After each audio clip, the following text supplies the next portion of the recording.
राधे राधे। जय श्री कृष्णा। ओम दुर्गाय नमः। आज हम यहाँ पर एक कहानी पढ़ने वाले हैं। मेहनत और भाग्य में कौन बड़ा है? मेहनत बड़ी या फिर भाग्य बड़ा?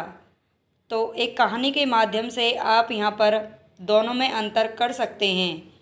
मेरा भाग्य बहुत अच्छा है, जहाँ हाथ रखो पैसा ही पैसा है, कहते हुए प्रतीक जोर जोर से हंसने लगा। ये देखकर उसके दोस्त युवराज ने उसे समझाते हुए कहा कि भाग्य भी तभी अच्छा होता है मेरे दोस्त, जब हम मेहनत करते हैं और पूरी लगन के साथ काम करते हैं। अच्छे कर्म ना करने पर हमारा भाग्य भी हमसे रूठ जाता है। प्रतीक और युवराज बहुत ही अच्छे दोस्त थे, लेकिन दोनों की विचारधारा एक दूसरे के विपरीत थी। एक भाग्य के भरोसे जीता था तो दूसरा मेहनत के भरोसे रहता था। प्रतीक को अपने भाग्य पर बहुत घमंड था, वहीं युवराज को अपनी मेहनत पर पूरा विश्वास था।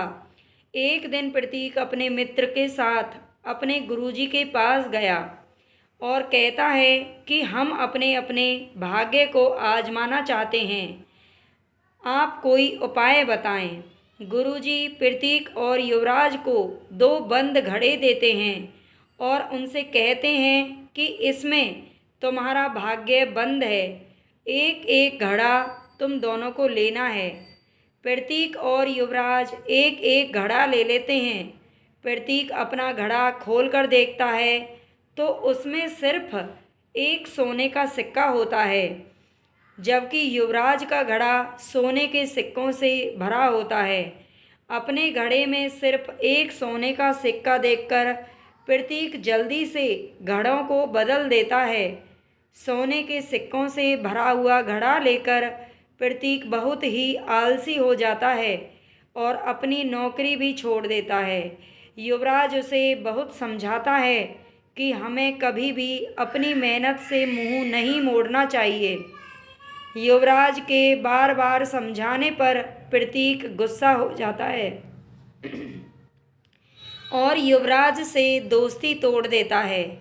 कुछ सालों बाद युवराज मंदिर में गरीब और भूखे लोगों के लिए भंडारा करवाता है।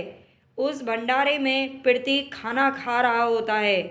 अपने दोस्त को इस तरह भिखारियों की तरह खाना खाते हुए देखकर युवराज को बहुत दुख होता है।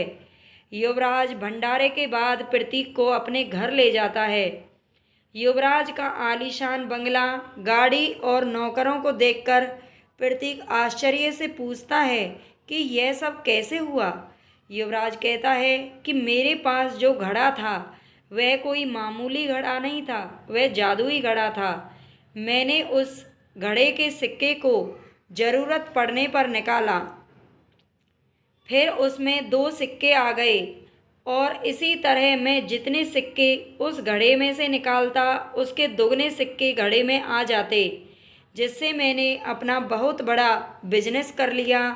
अनाथालय और स्कूल भी खुलवाए और गरीबों के लिए भंडारे भी करवाता हूँ।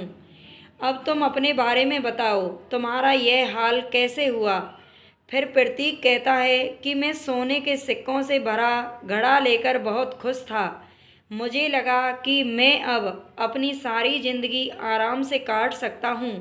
मैंने अपनी नौकरी भी छोड़ दी थी और धीरे धीरे सारे सिक्के खत्म होने लगे। अब मुझे खाने के लिए भी इधर उधर भटकना पड़ता है। लेकिन मैं तुमसे एक बात बताना चाहता हूँ। मैंने लालच में आकर हम दोनों के घड़े आपस में बदल दिए थे। इस पर युवराज हंसते हुए कहता है कि मुझे पता है, लेकिन मुझे अपनी मेहनत पर पूरा विश्वास था, इसलिए मैंने तुमसे कुछ नहीं कहा। यह सब तुम्हारा ही तो है।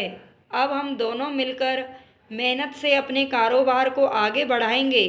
और हाँ, मैंने अपना घड़ा अब गुरुजी को वापस कर दिया है, क्योंकि भाग्य भी तभी साथ देता है जब हम मेहनत करते हैं।